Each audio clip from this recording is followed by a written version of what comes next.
Alors, Sarah, mon oncle veut faire une cohabitation légale avec sa femme, qui vient au Maroc ce mois-ci avec un visa C d'Espagne. Est-ce que c'est possible?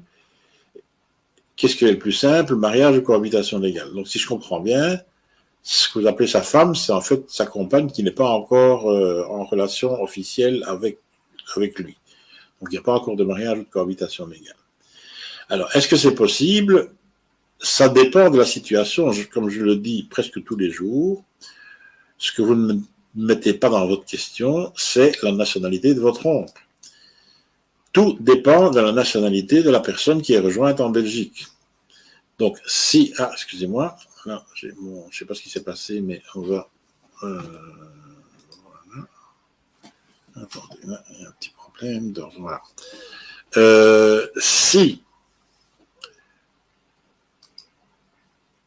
Donc, tout va dépendre de la nationalité de votre oncle.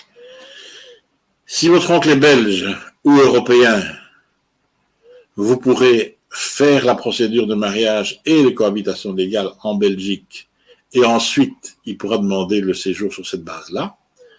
Par contre, si votre oncle n'est pas européen, donc il a une carte F par exemple, ou une carte F+, ou une carte B, dans ce cas-là, il pourra bien entendu faire enregistrer la cohabitation légale en Belgique avec sa femme, mais, ou le mariage ou cohabitation légale, c'est la même chose, mais pour obtenir le séjour, il faudra qu'elle retourne dans son pays d'origine pour demander un visa de regroupement familial, tout simplement parce que au moment d'introduire la demande de regroupement familial, il faut être en séjour légal si on veut introduire la demande en Belgique alors qu'on est conjoint d'un non-européen. Et donc, si elle a un visa Schengen qu'elle a reçu par l'Espagne, ce visa Schengen il va être valable maximum 3 mois. Et donc, le temps de faire enregistrer la procédure de cohabitation légale ou le mariage, ça va prendre plus que 6 mois. Et donc, son visa ne sera plus valable. Donc, une fois que le mariage aura été célébré ou que la cohabitation légale aura été enregistrée, eh bien, elle sera en séjour illégal. Et donc, puisqu'elle sera en séjour illégal, il faudra obligatoirement qu'elle retourne chercher le visa dans son pays. Et dans ce cas-là, il faudra attendre 9 ou 15 mois. Par contre, si votre oncle est belge ou européen, là, c'est pas le cas. Ils peuvent faire enregistrer la cohabitation légale ou célébrer le mariage, et elle peut demander le séjour directement. Mais là, comme je ne sais pas dans quelle des deux situations on est, là, c'est à vous de voir laquelle des règles s'applique en ce qui vous concerne. Maintenant, la deuxième partie de votre question, c'est est-ce qu'il vaut mieux choisir le mariage ou la cohabitation légale? Ça dépend.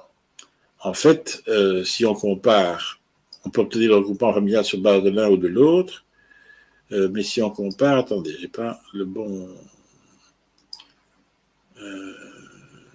voilà, je crois que c'est ici. Voilà, si on compare les situations donc, entre mariage, cohabitation légale, relation durable, ça, c'est normalement pas possible, sauf si votre oncle est européen. Enfin, s'il n'est pas européen, j'imagine que je ne sais pas, évidemment, je ne sais pas vous dire, mais donc, les 3 manières d'obtenir un séjour dans le cadre d'une relation de couple en Belgique, c'est ou bien le mariage ou bien la cohabitation légale, mais qui sont ouverts qu'aux Belges et aux Européens et aux non-Européens. Par contre, pour les Européens qui habitent en Belgique, il a une 3e solution qui est la relation durable, qui a l'avantage de pouvoir se faire de manière tout à fait informelle et qui permet d'avoir un séjour directement sur base d'une simple déclaration. Quelles sont les différences principales entre le mariage et la cohabitation légale? C'est qu'en ce qui concerne un mariage, si on veut, quand on voudra mettre fin, si un jour on veut mettre fin, j'espère que non, mais si un jour on veut mettre fin, il faudra divorcer, donc il faudra passer devant le tribunal, tandis que pour mettre fin à une cohabitation légale, il suffit simplement d'aller déclarer à la commune qu'on y met fin et puis c'est tout. Donc c'est beaucoup plus simple. Et deuxièmement, l'autre différence, c'est que lorsque on fait un séjour sur base d'une cohabitation légale, enfin on demande regroupement familial sur base d'une cohabitation légale, il faut qu'on prouve qu'on a déjà, pratiquement il faut qu'on prouve qu'on habite déjà depuis un an ensemble. La loi prévoit bien de prouver aussi qu'on se connaît depuis 2 ans, mais c'est tellement compliqué à prouver qu'en réalité ça ne marche jamais.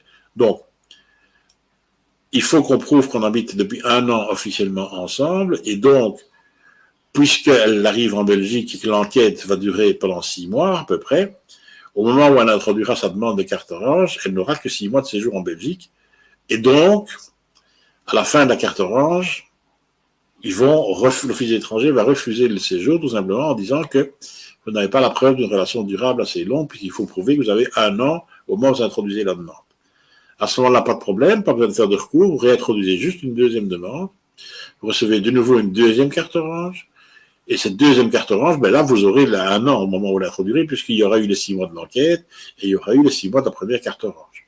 Donc là, vous serez dans les bonnes conditions, et vous obtiendrez alors la carte F. C'est pour ça que j'ai indiqué ici que la carte F, dans le cas d'un mariage, on peut l'obtenir en 12 mois, tandis que dans le cas d'une cohabitation légale, on peut l'obtenir en 18 mois. Pour autant, évidemment, que toutes les règles du regroupement familial sont réunies, au niveau des revenus, etc.